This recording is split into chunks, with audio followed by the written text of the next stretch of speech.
We have also Adidas for the body care, so it's quite big in the beauty industry, let's say. And yeah, so I had this opportunity. What I really enjoy is that I wanted to switch from one sector, so being the food industry, to another one, still being in the FMCG, so fast-moving consumer good. And I think that in France, it's a bit specific because they are really looking at your previous experience, and the HR are really looking for a linear, let's say, professional experience, while in Amsterdam they are really interested by my profile and by saying like, it's great, you have done like marketing on the mozzarella and on the camembert, why not on fragrances? And I was yeah, it's true, why not on fragrances? So let's go on the fragrance industry. And since then, so now 3 years, I have been in Amsterdam for 3 years. I entered Coty as a manager on the gifting. So for the Christmas campaign we are doing, and you might seen now that we are almost at the Christmas time, all the perfumery, all the drugstore have like the gift set. So I was in charge of that. 1 year after, I had a promotion and I took the gifting plus the trade marketing. And since 1 month now, I'm in a global marketing team working as a global brand manager. So it's a bit about my journey. As you can see, it's plenty of international experience, but as you can see as well, my French accent is still with me. So it's just like, yeah, a message that everything is possible, and that, yeah, there are a lot of opportunity. So it's a bit about myself. Maybe if you have some question, we can go through them just after, and I will give the floor to Margot now. Thank you. Hello, hello. So yes, so my time to shine. So I'm Margot. I also still have my French accent. I'm sorry. So I'm 29 years old, and I'm living in Amsterdam. It's been now, I think, almost 1 year and a half. So I arrived, yes, last year around August, yes, and middle of last year. I'm right now senior account director in an advertising agency. So the agency is named Boomerang, but it's part of Publicis, so part of Publicis Group. But the Boomerang part of Publicis Group is way more focused on the digital workstream. Which is actually very linked and connected to what I did at MBS, because my major was digital marketing. So this is what I'm doing right now. I'm working 80%, 90% of my time is working on the Heineken brand.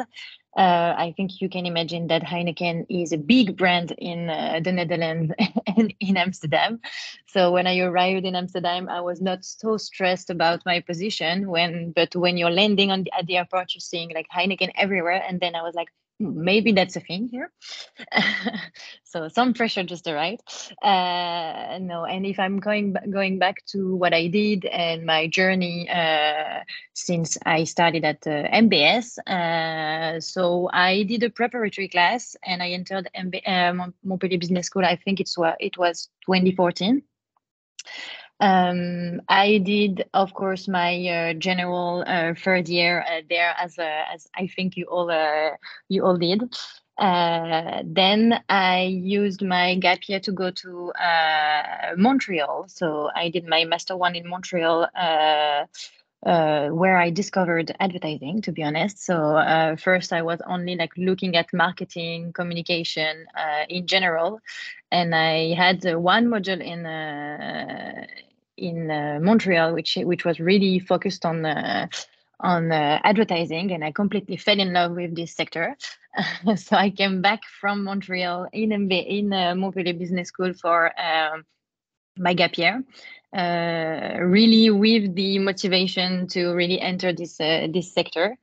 Can be difficult to enter the advertising sector, but I managed to. So my first 6 months internship was at Pargel. I think they closed now. It was at Pargel near Lyon in marketing. So really like marketing and product marketing. in frozen products. Interesting, but still I was still looking for a new experience in advertising, and I finally found my 6 months, so the last 6 months of my gap year, to work at Publicis in Lyon. So I was there for 6 months as an intern, and I was a junior project manager, where I was working for a lot of different brands, but the advertising agency in Lyon is way more focused on business to business. So I worked, for example, for Michelin, very French brand, BF Goodrich, so tires. I also worked for Haribo, Loxam, so a lot of different brands, and it was super interesting. After those 6 months, we had to find an apprenticeship, of course, as you all know. And I wanted to really stay in advertising. So my agency, so Publicis in Lyon, offered me to invest in my future and to really continue with me for the next year. So I stayed there for 1 more year, where I became not a junior project manager, but a fully project manager on my own. So after 1 year as project manager there, they offered me a contract, but I think I tasted living abroad with Montreal and with a lot of I really love to travel. So it was one thing that I really wanted to do in the next year. So I actually said no to the offer from Publicis because I really wanted to discover new things. And I got a VIE as well, but in the Mauritius island, so very exotic, very different from the Netherlands. So I had a VIE there, where I was a account director, so account manager first, for 1 year and a half. COVID started as well, so I stayed there. I actually took the direction of the agency after this experience. So it was like a little agency there with we were 15, 16 people working on some international brands, but how to localize them in the Indian Ocean, but also in the Caribbean. So I worked for Samsung, I worked for Maybelline, for example, so all these type of brands, and some other more local brands as well, because I believe that advertising is way more there than only selling products. So it was super interesting for me to also do something that has a lot of meaning, let's say, behind it. So that, and after my 4 years in Mauritius, so I met my boyfriend there. He's French, but we met in Mauritius, and I wanted to go back and to be closer to my family. So go back to Europe, but not go back to France. And I was also missing some professional challenges. That's why I really decided to come back to Europe. We both were looking for jobs, so we actually looked at all the interesting cities we wanted to work in Europe, and we all kind of applied a little everywhere.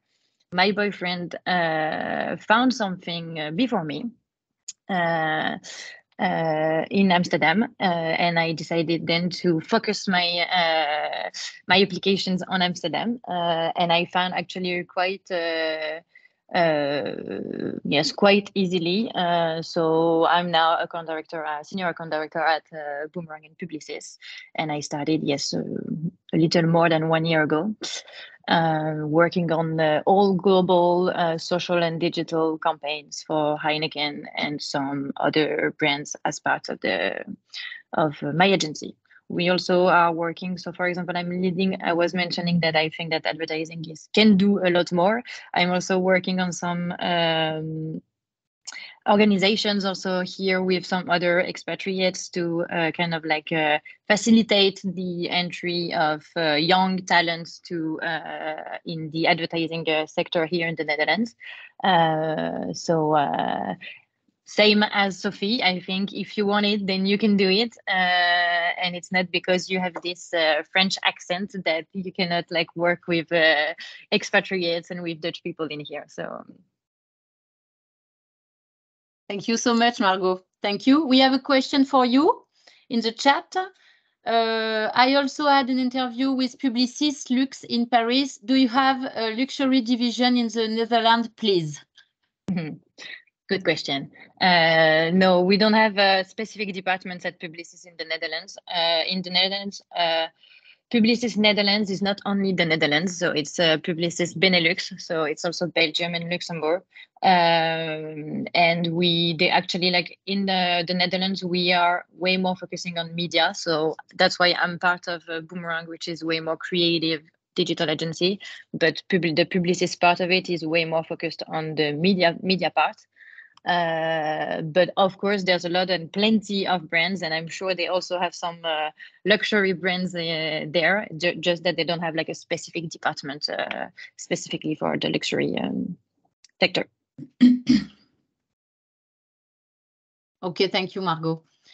We have another question, but this question arrived for the second part of our exchange. If you want, we can. Could you tell us about life in Amsterdam and the advantages of the city?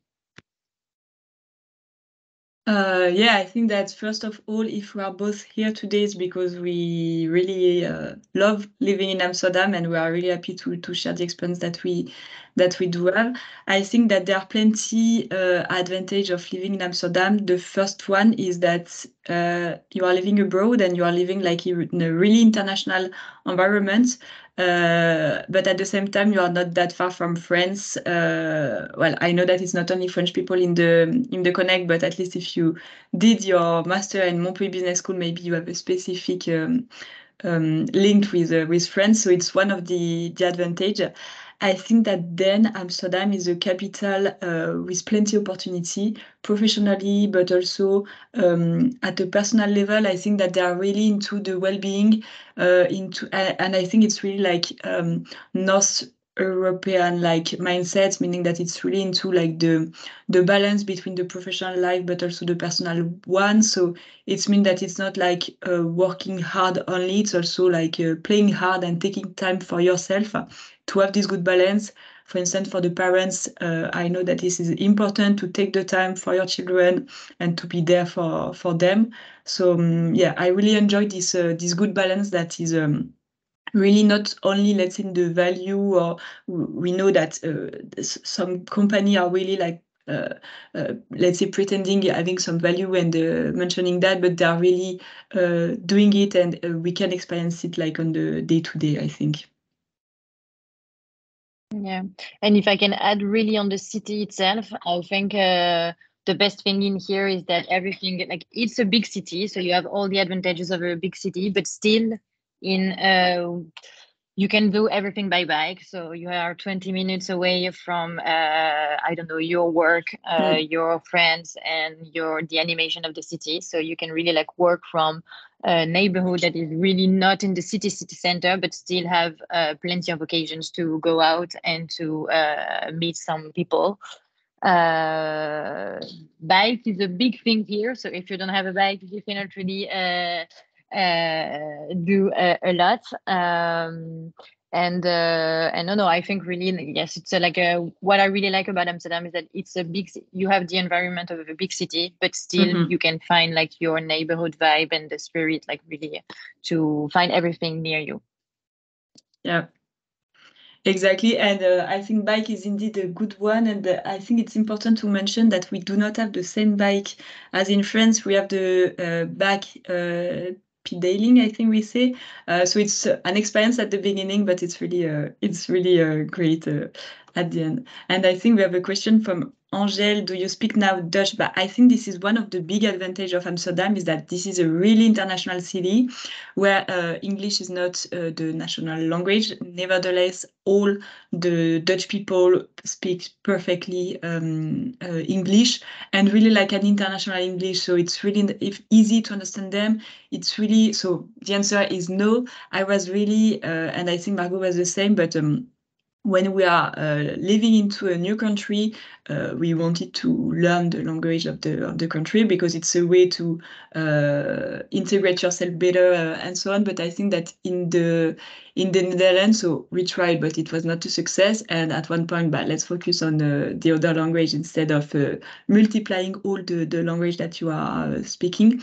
But I think that's in the daily life, you do not really need the Dutch, because even if you will do the effort to speak in Dutch, they will switch in English because they will understand that you're not a native or you're not Dutch. So even doing like the shopping for your grocery, for whether everybody's really speaking English, so it's really like convenient for us. Yeah.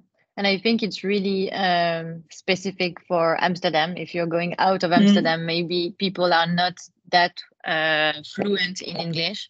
And at first I was a little like not uncomfortable, but they really have a very good accent. They really are speaking English very, very well. So you just like to go for it. And there's no everybody here. There's a lot of expats. There's a lot of people that are not like English is not their mother tongue. So it's like really like you can like, I think everybody is making mistake and no one is judging you for this. So even in the professional environment.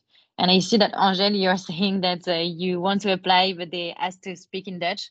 I also had this problem when I started to apply in Amsterdam because in all the advertising agencies that I was applying to, they were telling me, no, but this is way more for a Dutch brand, so local brand. So we really need someone who speaks Dutch, not only speaks Dutch, but really have the insights and let's say the insight of the Dutch culture. So what I did is that I changed a little my application, and I applied only to international agencies that had, let's say, a department that were much more global department. So that's why I think now I'm working with for Heineken, for example, but Heineken Global, they also have a client, so Heineken Netherlands, and I'm not involved in this one at all. So I think it's a matter of really like finding the exact the exact agencies or companies that have way more global scope of work than a local one. Exactly, and maybe if I can jump on that, I think that it was the mistake I did the first time I wanted to find a position in Amsterdam, because I was really into local market or local experience by doing marketing, because I was like at the end based in the Netherlands, that will be Benelux, and Benelux we have Belgium, we have Luxembourg, so French might be an added value. It can be. I know that this is the case. For instance, I have some friends at L'Oréal and they all speak French, and it's absolutely okay. But I think that why I found finally a position when I was looking after, it's because I was really focusing the HQ, and as Margot said, I think that looking for the global company is better. All the ones that have HQ, you will be like the global team, so you will speak with all the markets, so speaking Dutch is not needed. And you can have a look on internet, but I think that they are much more HQ than what we think in the Netherlands. For instance, I know that Rituals is a Dutch company, so they have a big company. So Cotina, we have the HQ for all the consumer beauty part. I mean, it's really like into the beauty sector, but there are much more. So I really encourage you to have a look to the headquarters in terms of that are implanted in Amsterdam. Yeah, definitely. I think that's one of the first thing. Like, for example, my so the godmother of my boyfriend is actually living in the Netherlands. It's been like more than 10 or 20 years, and that's the first advice that she gave me when I tried to apply to some Dutch companies, was really like go for all the HQ that are in the Netherlands. So I'm going to send maybe a little list of like 4 to 5 companies that I know.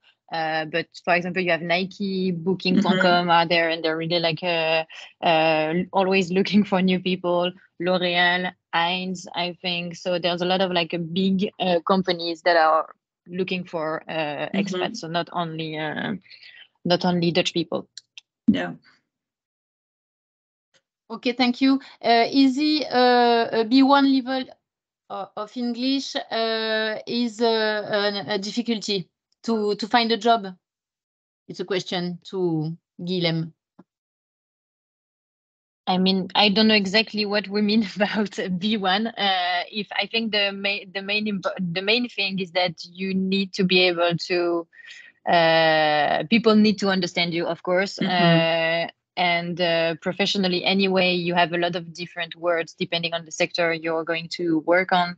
And as mentioned, I think there's a lot of people that are not English native people, so they're also like they're not judging you if you're like making mistake, if you don't have the proper way of pronouncing it, etc. In my team, where I don't know, there's Italian people, Brazilian people, so Ukrainian, Russian, so there's a lot of different people, and we all have our way to kind of pronounce and say things. So I think it's quite open-minded on this side.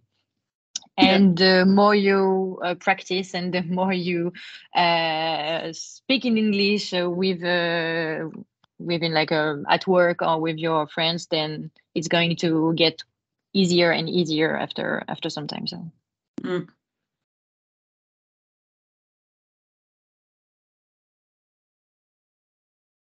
Okay, thanks.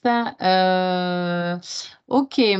Could you tell us about the cost living? Maybe there is a challenging aspect, maybe to find to rent an apartment, or I don't know. I think this is a good question and a great question, actually, Emmanuel, because this is a key point in Amsterdam. If you are planning to move to Amsterdam, I think it's really important that you are aware about the day-to-day cost life. This is quite an expensive city, so then don't be afraid, because normally the salary are adjusted in consequence, but it's quite like there is maybe someone that need to mute. Okay. This is quite a challenge to find an apartment, to find just a room if you want to share an apartment, and this is quite expensive. So you need to be ready for that. That's why, as an advice, but Margot has another experience on that, but my perspective will be that I do not recommend to come to Amsterdam for the first time, at least for an internship, because life is so expensive, but at the same time, for an internship, you would not get paid like that much. I think that the average is around 600 €, and you need to expect at least 900, 1,000 for a room. So then depends if you are really motivated and if you have like some savings on your own and that you're ready to spend for that. But I think as a first position, you will get a much more better salary, and that will be more interesting for you to move to Amsterdam. But on that, Margot has another experience. Yeah, I think like very good point that the life here in Amsterdam is expensive, and I can even say like very expensive, to be honest. So I agree with what Sophie just mentioned. The only thing is that I think you can still come for an internship. The only thing is that you really need to make sure that you're not on an internship for more than 6 months, let's say, because it's really, you're not going to be paid very well. So I also way more advise you to come here for a first job, or to be sure that your internship is kind of like the last one, and you have some good chance to end up being hired in the same company. And for like to find an apartment, actually very complicated as well. I just found my new place, and I think I looked for this new place for 3 to 4 months. So it's really like a complicated market. But I don't know, having roommates can also really help. There's a lot of people that are sharing their apartment. And one main thing I think that you need to know is that because that's the thing that I experienced when I arrived, you also need to actually have an address to be registered. So to have to be able to have a registration to taxes, to the town hall here. So if you want to actually get paid, you need to have an address in the Netherlands and be registered under this address. So I think you have 2 months where you can really be registered under your work address. And then after that, you really need to have an official one. Mm-hmm.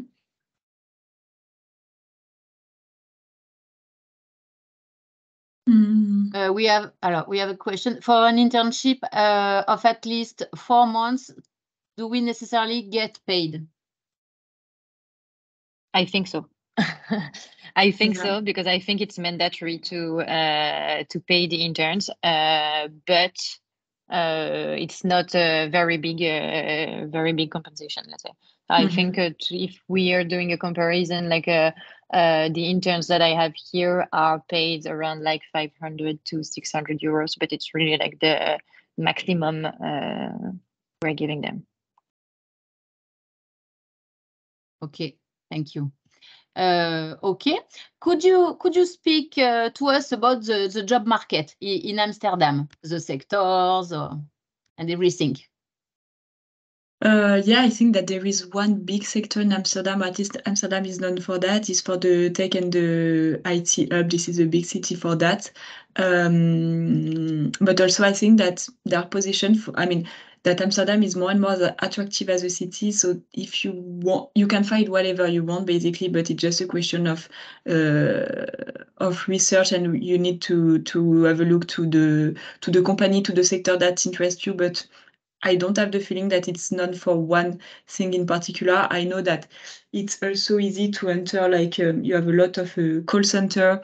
So if you want an experience just to live abroad, and they are really looking for, I know that booking.com have a big center here, and they are always looking for French-speaking person to work on the French market, but based in Amsterdam. So it can be a first entrance, let's say. But no, otherwise, I think that you can. There are plenty of opportunities actually. And I think there's a lot of VIE, to be honest, in Amsterdam. My boyfriend is employed as a VIE at Air France KLM. And there's a lot of opportunity, I think, if you want to really look for this type of contract. In Amsterdam itself, I think, as Sophie mentioned, there's a lot of industries, so not...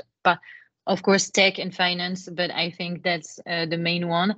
And there's a big hub of advertising and design. That's also, I think, why I'm here.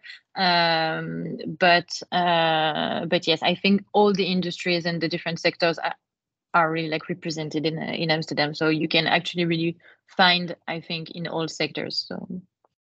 Yeah, and maybe one point not directly linked with the question, but I think that's quite interesting to know, as we were talking about the internship. I think that in France we have quite a lot of internship compared with the Dutch people, so it means that you will arrive on the market with the same age of Dutch people, but with more experience. So I think that it's a real added value for you, and also at MBS, if you have done the apprenticeship program, I think that it's even more interesting for the company, because you have one additional experience in terms of working experience, which is a great asset for your application. Okay, yes, thank you. Yeah, Margot. I think just one thing is that I also think that in the Netherlands, they're offering some chances to young people way more than in other countries or in France, for example. I think it would be super complicated for me to have the position I have with the responsibility I have in France, because of the hierarchy and how we are still, I think, thinking in a lot of companies in France. And here in the Netherlands, I think they really are giving you the chance you will have the opportunity to kind of have some responsibility that maybe you wouldn't be able to have in France. So I think that's that's the super important thing. So don't be shy to kind of like really apply to some positions. If you like, don't be shy if you think like, oh no, I need more experience. They really are going to, if they really like you, they really are going to give you this opportunity. So. Yeah, exactly. And I think that also on top of that, they are really into the competencies instead of the experience are for sure a great asset, but meaning that, for instance, if you want to apply to a sector where you do not have a specific experience, which was my case, I was only working before in the food industry. Then when you apply to a beauty industry or to whatever, you have some chance to don't block yourself and to say like, no, I never work in this industry, so I have no chance. Go for it. And as long as you have the competency, like then it's just a matter of knowledge, and you can learn a lot, but the competency that you have, it's already in you. So just keep that and try, and we never know. Thank you so much. We have Chloe. Hi, sorry I was late. I don't know if you have already talked about that concerning website or a platform that is useful to find jobs. Do companies publish their offers on LinkedIn or special website? I think that, sorry, Margot, maybe go ahead. Go ahead. I think that LinkedIn is key, but I think that's everywhere now that we're in an international world, let's say, key will be even if you apply to something, they will always go on your LinkedIn. So that will be the first one. But I think that there is also a lot of that you can really recommend people into a company. That meaning I think that a lot of company have like kind of a program when you recommend someone, and if this person get the position, then you get money, and so it's like a win-win finally. Exactly. I was looking for the word cooptation. So I think that LinkedIn is key to apply, but also to develop your network. Don't be shy, and this is what I was doing when I was looking for a position. Initially, you do contact as much as many people as possible, and even I think that the research does not start when you need the position. It means that it's always like a question of networking. You do contact the person, you ask some question on, if you open the discussion, and then the day you will need a position, then you already have those contacts that you can reactivate. And even for you, I think it's a great way to really target what you really want to do and to have an idea on what is the market at the moment.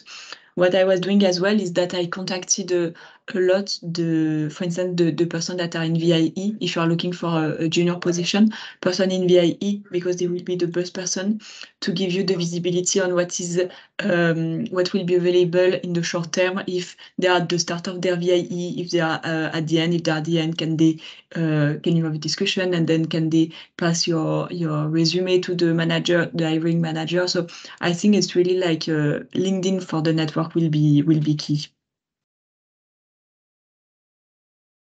Yeah, I think on my side it's the same thing. LinkedIn is really key, and if I'm looking like when I'm for example looking for new people in my team, we're just reaching out to our HR, and HR is just like releasing everything on LinkedIn. So it's really like it's the main point of contact, I think, here in the Netherlands.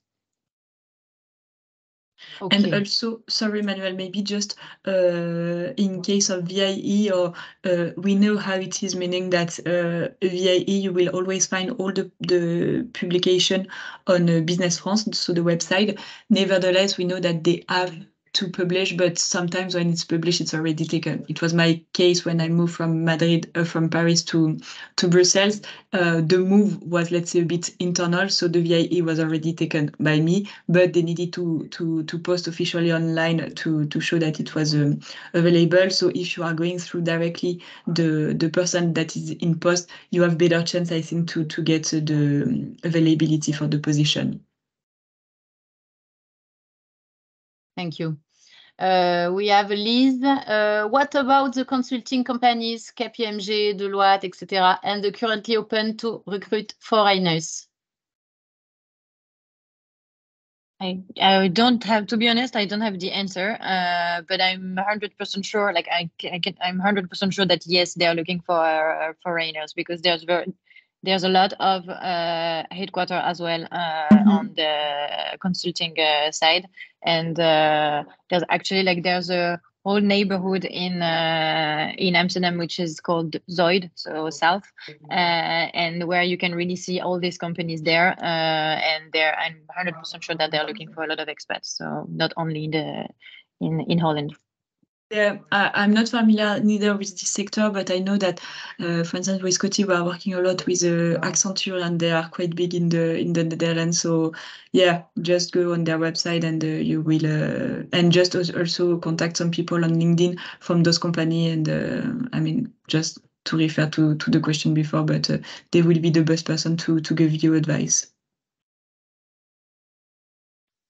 And a question concerning luxury marketing. No, I'm from luxury marketing, and I can able to apply my internship in advertising sector also, is a question. Go for it. I mean, no, to be honest, like all of the interns that we have don't usually have experience in advertising before. Like you need to start somewhere, and it's much more on the profile and if you really want to do it or not. So it's really like based on your interview and the people that is going to interview you. But for example, my next intern, she only had experience in the brand, so on brand side, so not in agency, so yeah, it really depends on your profile and the type of agency you want to work with. And I think it's really a question then at the end of the motivation and the appetite that you have for the sector. If you apply for something that is really like unknown for you and you do not have a specific link with that, then they might wonder like what is the real motivation behind. But as long as you built a strong story behind, I think that it's yeah, just go for it, and you will see then. We have Ines in the VIE only possible after a degree, or can I do it during a gap years? No, I think that you need to be graduated. Yeah, I think. But which is better, and I really encourage, I mean, for having done VIE, I think it was the best decision that I took to enter like the professional world, because like there are really Business France is really doing everything, and entering like a new market or a new country with all the admin can be a bit scaring sometimes. With the Business France, they are really managing everything, all the health insurance, everything. So it's really like really comfortable to move and to start a VIE for the first position, I think. Yeah. Yeah, we have a VIE club on MBS Alumni website. If you want, I can share the link in the chat. Are your companies or companies in general providing help to get Dutch classes to learn the language? Good question. Yes. So my company, for example, I had 3 classes that I could take. So I took the first session, which was like a 3-month session, but I stopped after that because it was also like part of it was taking some time in my daily task also during the week, and I didn't have enough time, but also because it's super complicated and I'm not sure I'm going to stay for 10 years or 20 years in the Netherlands, so I didn't really invest in it. But I also know that there's a lot of there's classes you can register to classes with town hall, I think, but they're for free. Yeah, for free. But it's also really demanding. So you need to be sure that you want to learn the language through before register. But yes, you can usually and easily learn the language via these free classes. Yeah. Yeah.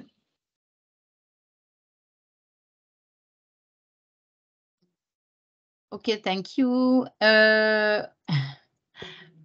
Dank je wel. Thank you, Bella. Okay. Okay.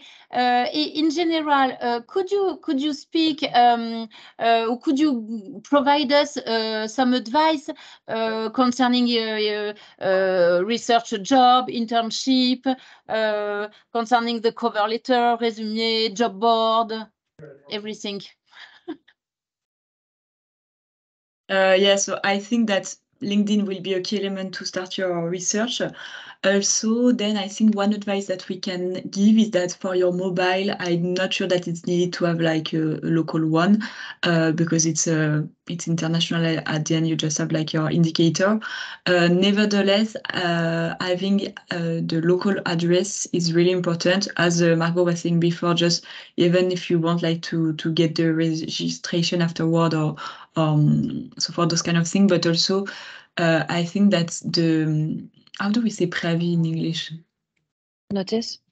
Yeah, the notice period for like to change position, it's only 1 month in the Netherlands in most of the company. So it means that you need to be like, I think that it's better at least if in your resume you can show that you are already there. So it means that you can move like quite quickly, because otherwise that will mean for them like much more time if you need to do the move from another country. So I think that it's already like a pre-checking that you can make sure to be part of, you're not like on the side directly, let's say.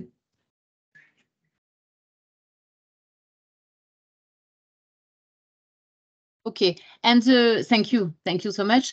Concerning the resume, is it the same as in France?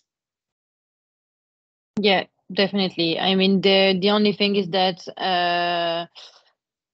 do not, I think, put your picture, because I think it's not really a thing here in the Netherlands. Or if I'm looking at all the resumes that I'm receiving, everything needs to be in English, but it's really like the same type of resume that we're receiving. Motivation letter, I think, to be honest, that it's not needed to have a clear motivation letter, but really to include all of your motivations in your email or in your message when you're going to apply. And I think feel free to call as well, because they're really like, I know that, for example, in my agency, the HR are really like taking all calls, and they're really reactive on this. So I think it's not only a matter of writing. You can also really like call the agencies, call the companies to see if they have some free spots.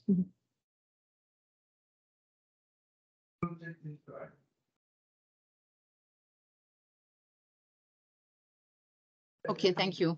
And concerning the recruitment process, could you speak about this this crucial moment? Yeah, indeed, this is a really important step of the process, and I think it really depends from one company to another. Also, the emergency. I mean, if they need someone as soon as possible, or if like they are doing like a long process. In my from my experience, it went quite fast, and I think that it's like, I think Dutch way of doing, meaning that they are super efficient, and it's yes or no, but they're quite direct, and they will not lose your time. I think that I did maybe 2 rounds of interview. I did one with the HR. No, 3, because like one with the HR, but it was like 5-10 minutes just to pre-check the element and to see if it was okay to be sent directly through the hiring manager, then with the manager, and then with the VP, so the vice president of the department. But I think that in 1 or 2 weeks, maybe I was clear on the final result, let's say, or the final choice. So I think this is great and quite efficient, and because we know that it can always like be like forever, and that it can be super long, and especially when you're on the other side. So no, from this perspective, I think that in my case at least, it was quite efficient. Yeah, I think on my side as well, it's going they're very quick. The only thing is that you won't have only one interview. So for example, me, I had 3 different interviews. So one with my actual manager, one with a peer, and one with the founder of the agencies. So there really there's a lot of rounds.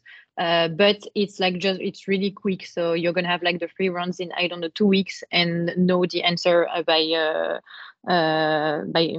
within 2 weeks.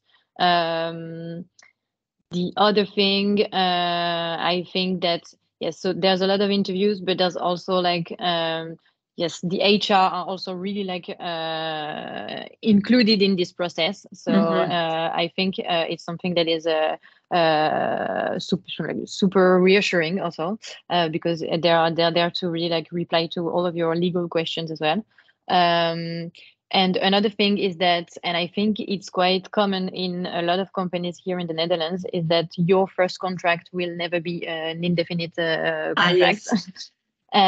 Here, for example, my first contract was a 3 months contract. Then I got extended to a 7 months contract, then to a 1 year contract, to after have an indefinite contract. So they really have like this different definite contract, and you cannot really like it seems a little like it can feel like you can feel afraid at first, but after I really realized that it's just the common way of hiring here. So even Dutch people have the same contract, and they need to have different contract before having their indefinite one.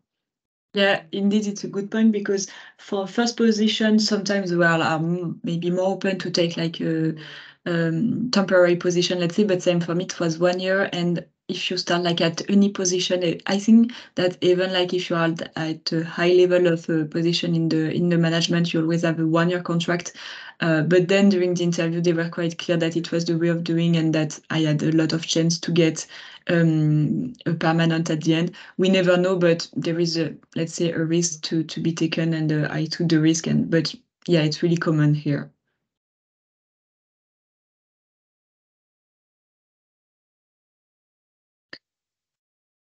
Questions from Chloe. Would you recommend also other cities in the Netherlands that have job opportunities? I think that Amsterdam is the main city, being the capital, and with the main, let's say, business opportunity. Then I know that Rotterdam is another type of city in the Netherlands. You have Unilever, the HQ is there, so it's quite big. But then it's another style of city. Yeah. You can also look at Utrecht, but it's just because like it's a city next to Amsterdam, so very close by. So sometimes some companies has their offices there, because it's super easy to travel from Amsterdam to Utrecht. But yes, Rotterdam, Utrecht, and Amsterdam are really the main cities in the Netherlands where it's interesting to, I think. Yeah, and Utrecht, indeed, this is a city that is super close to Amsterdam. I mean, if you are taking the train, it's, I don't know, maybe less than 15 minutes. But on the map, if you have a look, it seems like quite far away. So don't be afraid by the distance on the map, because it's not like the same as in France. Everything is super close to everywhere. So, yeah. Okay, thank you. What is the management style? As I'm aware of Dutch directness, I'm wondering, they work the same as in France, or have different ways to work, like the relationship between the employees and manager? I think that direct is the word to explain how Dutch people are working.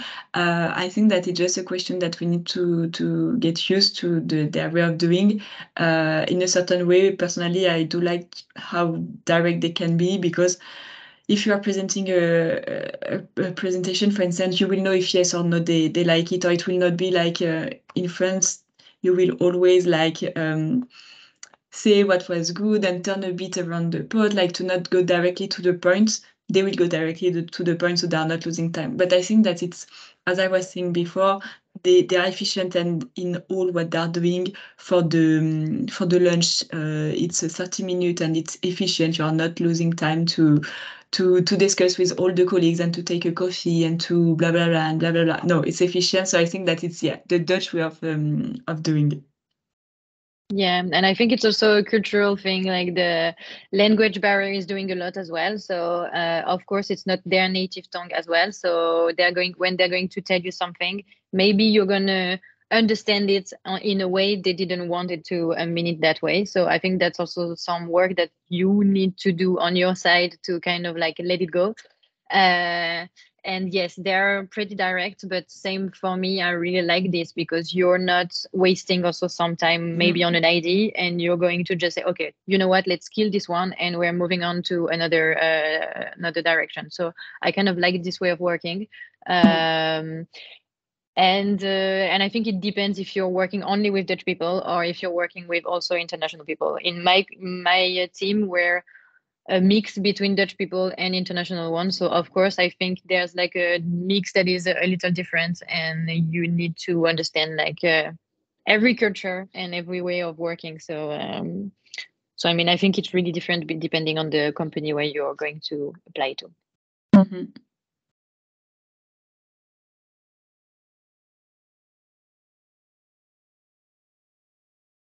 Okay, any other question? Thanks. Okay.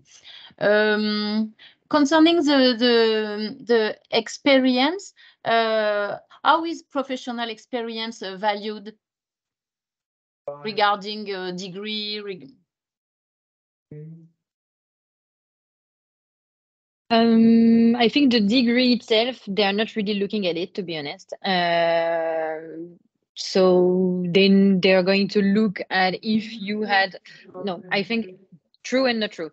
True, because you need to, I think, to be hired, you still need to be qualified. So you're still foreigners arriving in the Netherlands. So they need to justify also why they would choose you or would choose you and not a Dutch person. So I think that's the first thing. But the exact school you did, the exact degree you have, they are not going to be very picky on this. It's much more on your experience and what you did before and your profile.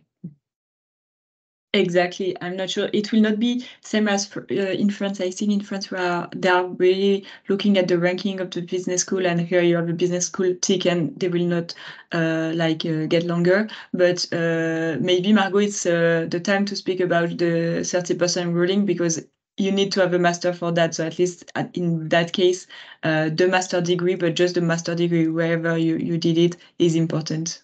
Yeah, indeed. There's a law or let's say something to help expatriates, but skilled expatriates to arrive in Amsterdam and in the Netherlands in general, which is called the 30% ruling. For example, I have it. So you need to be hired abroad. So you need to come, you need to have a position or to be a student, I don't know, in France or in another country when you're being approached by another company. So you cannot be there already and be already settled in the Netherlands. So you need to travel to the Netherlands and to work. This is the first condition, and the second condition is yes to have a master, of course, because they need to justify this choice.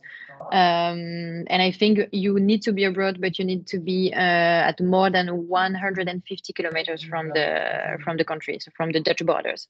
So I think in France should be okay, but I have some friends, for example, from Belgium, and they never got it because they really didn't need to relocate to go to the Netherlands. And this actual help is actually very, very cool because so you're going to be taxed on 30% less on your salary. Meaning that for me, it's like really adding, let's say, 300 to 400 euros in my salary. Yeah, I think it's really interesting, and it's really, so as Margot said, to attract the qualified employee, let's say. Also be careful, because as I was doing my VIE in Brussels, I was too close to Amsterdam, so I didn't have it. So it's not something that I was anticipating because I never thought about that, but it's good to have in mind in case you want to move at one point to the Netherlands. To respect the distance from the city, to make sure that you will get it. And it's for 5 years only. Yeah. And I think it's a good advantage, but that's also something that you maybe need to have in mind, because not all companies, so all the big companies knows, but maybe